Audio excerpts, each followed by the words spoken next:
윤석열 대통령이 오늘 대통령실의 민정수석 비서관을 임명하고 직접 발표를 했습니다. 김주현 전 법무부 차관인데 윤 대통령이 직접 설명한 내용을 보면 이렇습니다. 대통령이 되면 민정수석실을 설치하지 않겠다고 얘기를 했고 지금까지 그 기조를 쭉 유지해 왔다. 그러나 민심 청취 기능이 너무 취약하다는 생각이 들었고 취임 이후부터 언론 등 주변의 조언을 많이 받았다. 이렇게 얘기를 했습니다. 민정 업무는 모든 정권에서 다 둔 기능이고 이유가 있어서 한 건데 민정 업무가 제대로 되지 않는다고 해 고심을 했다. 과거 김대중 대통령께서도 역기능을 우려해 법무비서관실만 두셨다가 결국 취임 2년 만에 민정수석실 복원을 했다. 저번 이재명 대표와 회담할 때도 민심 청취 기능에 대해 지적이 있었다. 또 일선의 민심이 대통령에게 잘 전달되지 않는 것 같다는 이야기를 듣고 민정수석실 복원을 이야기했었다. 이렇게 얘기를 했고요. 당연히 사법 리스크 방어용 아니냐 이런 질문을 받았죠. 거기에 대해서도 답변을 했습니다. 민심 정보라고 하지만 정보를 수집하고 다루는 일이기 때문에 우리나라뿐 아니라 다른 나라에서도 정보를 다루는 부서는 법률가가 지휘를 하면서 정보 자체가 법치주의 테두리 안에서 이루어질 수 있도록 하고 있다. 그래서 역대 정권에서도 법률가 출신이 대부분 검사 출신이 민정수석을 맡아온 것이라고 생각한다. 저에게 제기되는 사법 리스크가 있다면 제가 설명하고 풀어야 할 문제이지 민정수석이 할 일은 아니라고 생각한다. 이렇게 얘기를 했습니다. 이 마지막이 이제 그 언론의 제목으로 나오는 경우가 대단히 많았는데 그러니까 윤석열 대통령 사법 리스크. 결국은 뭐 최상병 특검법과 연관되어 있는 것 아니냐 하는 부분, 그 다음에 김건희 특검법, 뭐 이런 거 아니겠습니까? 그거는 본인이 풀어야 할 문제지 민정수석실을 둔다고 해서 방어할 수 있는 건 아니다. 이렇게 지금 설명을 한 겁니다. 아마 윤 대통령의 설명을 액면 그대로 믿을 사람은 저는 별로 없을 것이라고 생각을 합니다. 왜 그러냐? 지금 이미 윤석열 대통령 부부 앞에 많은 사법 리스크가 와 있거든요. 근데 하필이면 그 와 있는 사법 리스크 이때하고 시점상 비슷한 시점에 민정수석실을 부활하니까 결국은 이 사법 리스크를 막으려고 하는 것 아니냐. 그런 지적을 피할 수가 없겠죠.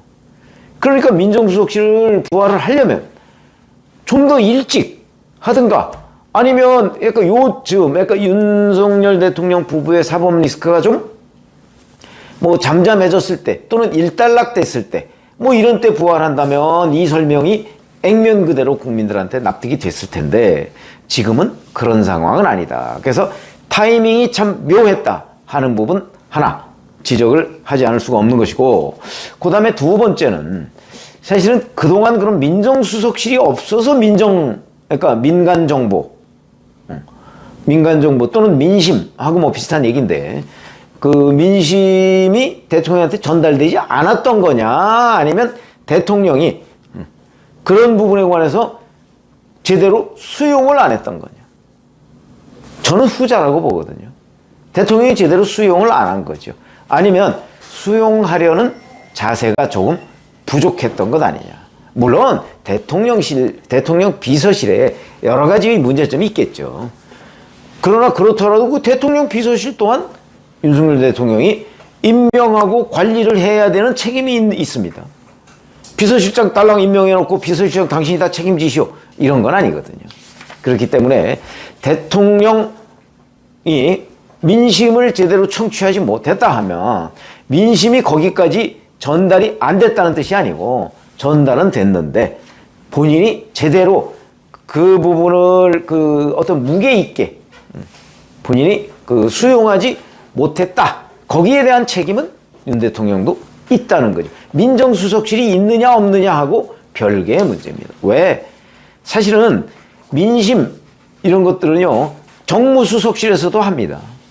정무수석실에서 그 민심 청취 기능이 있고 과거에 보면 여론조사 같은 경우도 정무수석실에서 주로 합니다.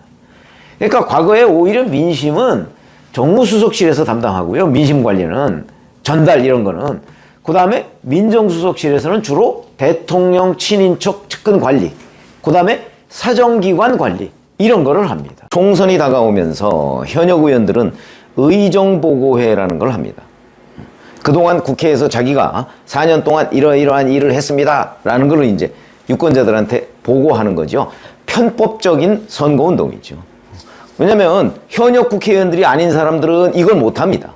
의정이라는 게 없었으니까. 그러니까 현역 국회의원들이 자기들의 그 편법적인 선거운동을 이제 활발히 하기 위해서 만들어 놓은 일종의 그런 제도인데, 의정보고회. 근데 의정보고회라면 의정보고서라는 걸 만듭니다. 그럼 이제 표지 있고 그동안 뭐 내가 우리 지역을 위해서 이러이러한 일을 했습니다 라는 걸 이제 거기다가 일종의 자화자찬식으로 하는데, 대개 이제 집권당의 경우에는 대통령과 찍은 사진을 표지 모델로 하는 경우가 많죠. 그러면서 자, 뭐 힘 있는 의원, 또는 뭐 예산 확보를 잘할 수 있는 의원, 뭐 이제 이게 이제 집권당의 강점이니까 그렇게 하고, 그다음에 야당의 경우에는 야당에서 제일 중요한 인물, 뭐 그건 결국 야당 대표겠죠. 아마 민주당 의원들은 이재명 대표를 하거나 아니면 뭐 다른 뭐 자기 사진을 더 크게 하거나 뭐 아니면 또 본인이 속해 있는 그 정당의 인기가 만약에 그 지역에서 정말 형편없다. 근데 자기 인기는 괜찮다. 그러면 아예 정당명을 어디 안 보이는 데다 이렇게, 아마 그런 거 많이 보셨을 겁니다. 그러니까 민주당이 예를 들어서 영남권 같은 데 가면 그 표지에 없습니다. 뭐 민주당이라는 표시 자체가 없고, 다만 이제 뭐 본인 사진 뭐 이렇게 해서 이제 개인기로 돌파하겠다. 이렇게 이제 방침을 하는 경우가 있는데, 자, 오늘 뭐 흥미로운 기사가 하나 있었습니다. 윤석열, 이제 일부 현역 국회의원들의 의정보고서에 윤석열 대통령이 사라지고 한동훈 국민의힘 비대위원장이 등장을 했다. 이런 건데, 충남 공주부여 청양의 정진석 국민의힘 의원이죠. 지난 8일 의정보고 종합편 표지에 한동훈 위원장하고 함께 찍은 사진, 제가 썸네일에다 올려놨죠. 그걸 하고요. 충주의 이종배 의원도 한동훈 위원장하고 자신이 이렇게 셀카, 이거를 이제 의정보고서에 찍었고, 제천의 엄태영 의원 역시 한동훈 위원장과 대정부 질문 사진, 뭐 이런 거를 포함한 거를 표지 모델로 했다. 자, 그러면 이런 현상들이 왜 있을까?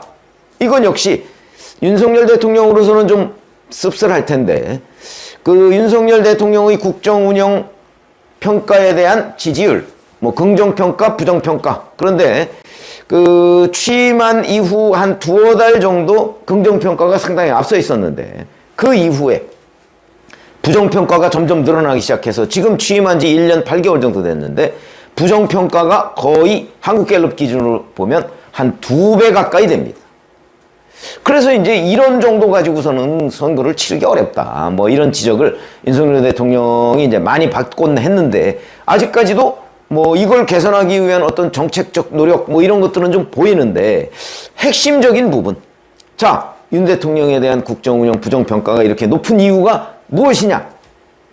하는 데에 대한 정세 판단 또는 시정 조치를 위한 노력, 이런 것들이 좀 미흡하기 때문에 아직도 이거를 반전을 못 시키고 있는 게 현실입니다. 지금 한 80여일 정도 남았습니다. 그동안에라도 이걸 반전시키기 위한 노력을 해야 하는데 그 흔적들 별로 보이지 않고 있죠. 그래서 바로 이런 점 때문에 지금 총선을 80여일 앞두고 있는데 집권당의 현역 의원들이 윤석열 대통령과 찍은 사진을 의정보고의 표지에 싣지 않는다. 이런 현상들이 지금 보이고 있다는 거죠. 이걸 보고서 뭐 염량세태다 뭐 이렇게 얘기하는 거는 저는 그건 좀 무리한 해석이라고 보고, 자기가 당선돼야 하는데 도움이 될 만한 사람이 윤석열 대통령이냐 한동훈 위원장이냐, 그 판단에 따라서 개별적으로 현역 의원들이 이렇게 하는 거라고 봐야죠. 현역 의원들로서는 일종의 자구책이라고 저는 봅니다. 그러니까 현재로서는 한동훈 국민의힘 비대위원장의 인기가 윤석열 대통령보다 더 좋다고 판단을 했을까? 물론 지역에 따라서 다를 겁니다. 그런데 현역 의원들은 그렇게 판단을 하는 거죠. 그래서 한동훈 비대위원장을 올렸다. 근데 갤럽 기준에 보면 한동훈 비대위원장의 개인적 지지, 지난주 금요일 날 발표된 걸 보면 장내 정치 지도자에서 이재명 대표가 23%, 한동훈 위원장이 22%. 그러면 뭐 둘이 오차 범위를 감안하면 이 둘이 우열을 가르기 어렵다. 이런 얘기가 되는 거죠. 그런데 정당 지지율은 국민의힘이 36%, 민주당이 34%. 이 흐름은 또 별 변화가 없습니다.